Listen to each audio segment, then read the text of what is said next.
All right, joined here with Todd Shapiro, CEO of Red Light Holland, and newly appointed chair of the advisory board, Mr. Bruce Linton. Gentlemen, thanks for being here today. First, we'll start with you, Todd. What a week it's been. Is this just another normal week for Red Light Holland, or tell us what kind of excitement this is with all these announcements that are taking place, especially even today with the Russell Peters announcement as well. Yeah, thanks, Chad, for having us, and nice to be here with Bruce. It's been an amazing week, and we're very proud of the entire Red Light Holland team. Granted, it was a many months in the works to get to where we've gotten to today. Trading now on the CSC, crazy volume, which is awesome. A lot of eyes on the stock, and to have Bruce aboard, I think it's okay. Yeah. Just one of the apparently most popular names in the cannabis industry. Very grateful. We go back and, hopefully we can share some of those stories. And Bruce has always been a mentor to me. And it's nice that he's trying to look like me now too. But we're really pleased to have him as the chair of our advisory board. And that's what Bruce does very well. He advises people and he advises companies. And he's really been a wonderful asset already to me personally. And we look forward to him continuing with that role as the company grows. And then Russell Peters, we're talking about probably one of the most successful, if not the most successful entertainer out of Canada of all time. Right. But what people don't know about Russell, and why I'm so happy to have him now as our chief creative officer, is Russell's brain in the business sense is far bigger than most people would ever imagine. All you got to do is go back to the Forbes highest paid comedians in 2013, 2014. Russell's number 1 or 2, right under Jerry Seinfeld. Massive stuff. He's done very well for himself. Him and his brother sort of run his business, which is him as the entity and the product, on a global scale. So Russell can help brand. Russell will help create with us. Russell will help share the story. Over 5 million people in his network between all his social media platforms. And we're going to work very closely together to really get attention on Red Light Holland and grow the brand, which is, I'm sure, what you want to find out about. Yeah, for sure. I wanted to ask first. So speaking to you and Bruce here today, Bruce will ask you this question. So walk me through, how did the whole partnership with you and Todd, how did you guys meet? And why does this make sense for you to be part of Red Light Holland, knowing that you're getting more and more involved in the psychedelic space? See, it's sort of almost embarrassing. And I say that because my kids, about 3 years ago, they said, "Dad, it's embarrassing how excited you were to talk to Todd." I said, "Why?" They said, "Well, Snoop Dogg, Martha, blah, blah, blah." But Todd was actually on 102.1 The Edge. And yeah. I used to listen to it and I used to laugh and I couldn't believe the stuff he got up to. So when I finally met him, he was hosting our sort of shindig, our big deal at Tweed. And we were going to give him options. And I said, "Well, we're not giving that guy options. Who's that guy?" And it turns out it's him. So I was super excited. And the big upside was that Todd actually is a worker. He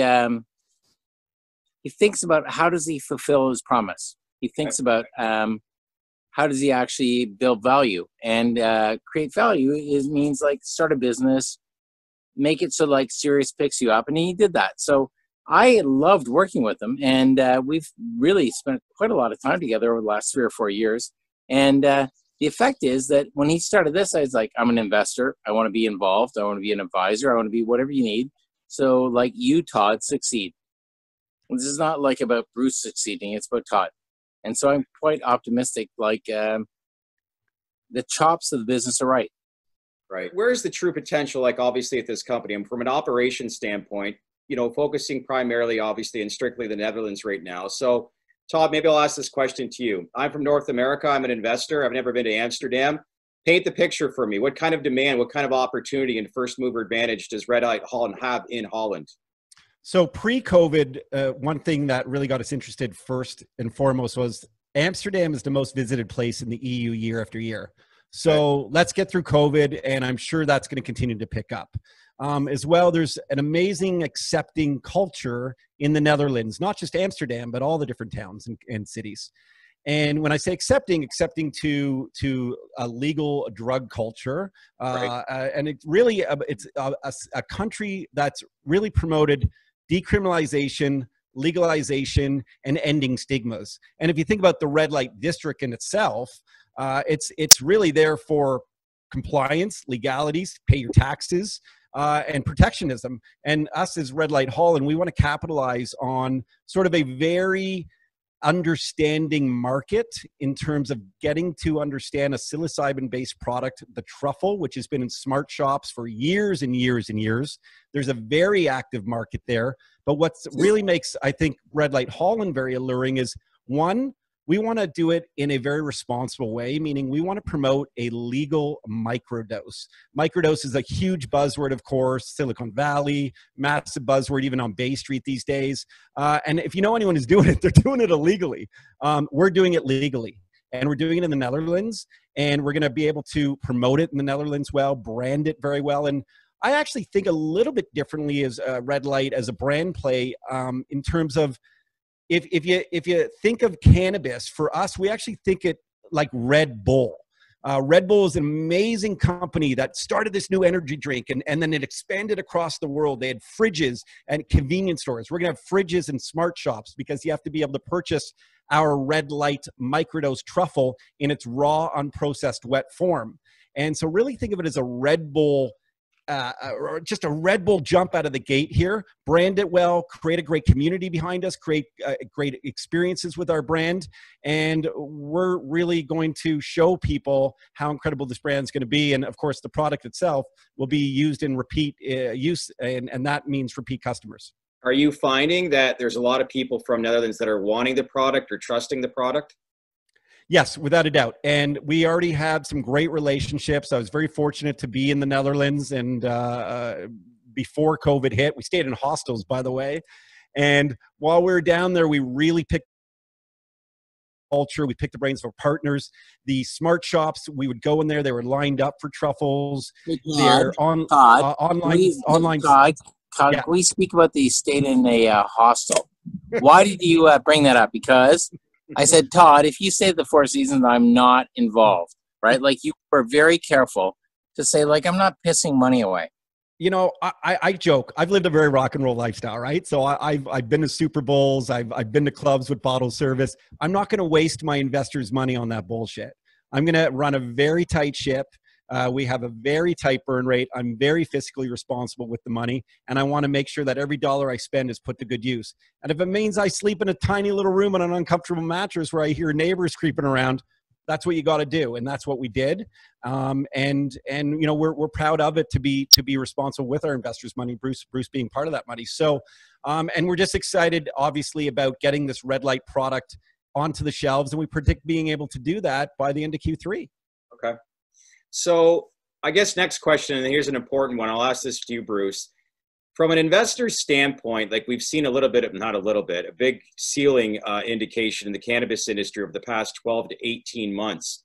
Does that apply to the psychedelic space? And from a performance-wise, does this industry, as you're getting more and more involved, does it have the capabilities to eclipse the overall performance of the cannabis industry? So I think this sector has, like, many players. It's sort of like in the cannabis industry, they'd say, like, what inning are we in? Right. I'd say, well, I don't know what game you're playing. So, like, if you're asking, like, can we grow cannabis plants? Yes. Can we, like, harvest them? Yes. Can we, like, speed roll joints? Yes. Can we tell you, like, how many milligrams your grandmother should take to sleep better? No. And so I think the psychedelic space and, like, things like truffles, we're really early. Like, the reality is, like, we have to actually show that we're consistent. We have a packaged product that people can buy one time, you get the same thing the next time.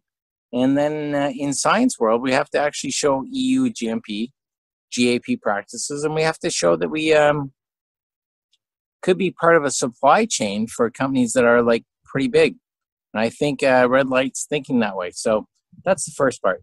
Second part, I would say, is how's the company going to, like, turn a profit, grow big? Well, part of the reason, like Todd and the guys, is they actually looked at the regulations, said legally we can actually be a big business soon. And so I think this thing actually has legs to be a revenue generating, very profitable, sort of one of those companies that comes out of the gate fast and uses that fast become bigger rather than fast to run away. Because Right. I think Todd's goal is to actually work for the next 5 years making something. We talked about it today, Todd. Like Yeah, your goal isn't to say, oh, now I can go play golf. Nope. Your goal is to say, now I can change the world. And I think over the next 5 years, here's a shot. From an investor standpoint, people that are not involved in this industry yet, but have a ton of interest, there's still a lot of skepticism involved in this industry. So what would you say, I guess, is your strategy, Todd, to get those people involved in this investing space? What's some of the strategies, I guess, that you plan to execute to make sure that people that are interested in the space become actual investors, more specifically within your company? well, when you invest, there's people have different strategies. So people will do quick flips, and I can't control that. And Right. people will believe in a vision. And in a vision, as Bruce just said, we have a path to profitability. We have an opportunity here in the psychedelic sector to actually show revenues. Mhm. And if we show revenues, and when we show revenues, and when we show them as the brand is developing and growing bigger, and then as we start to see decriminalization, legalization movements happen in other countries, and then we bring that brand to those other countries, that to me is investing. That to me is growing a vision. That to me is growing a company. And that to me is when you see a valuation increase, and increase for a reason, not just because it's coming out in a hyped sector, because it is being fair to how our sales will be increasing and the brand grows. So we're very excited by that opportunity. Branding's everything. Look at the shoes you're wearing. Look at the cars you're driving.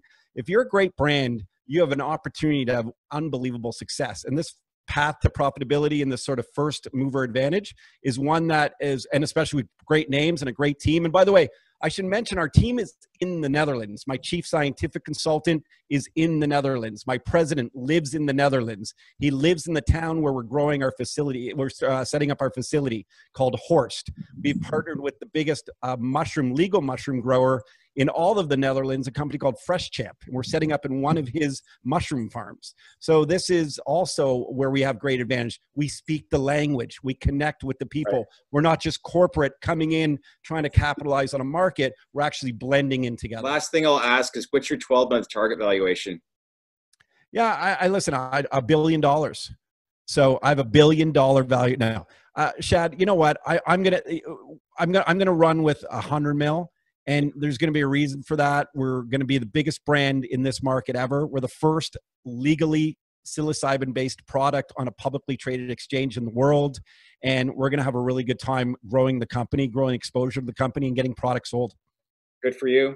All the best. Thanks for joining us here today. Bruce as well. I know he's kind of froze there, but I'll talk to him later and say thanks as well. Yeah, it was cool. It was really neat for Bruce to join, and we're so happy to have him on the team. Thanks. Awesome. Thanks, Todd.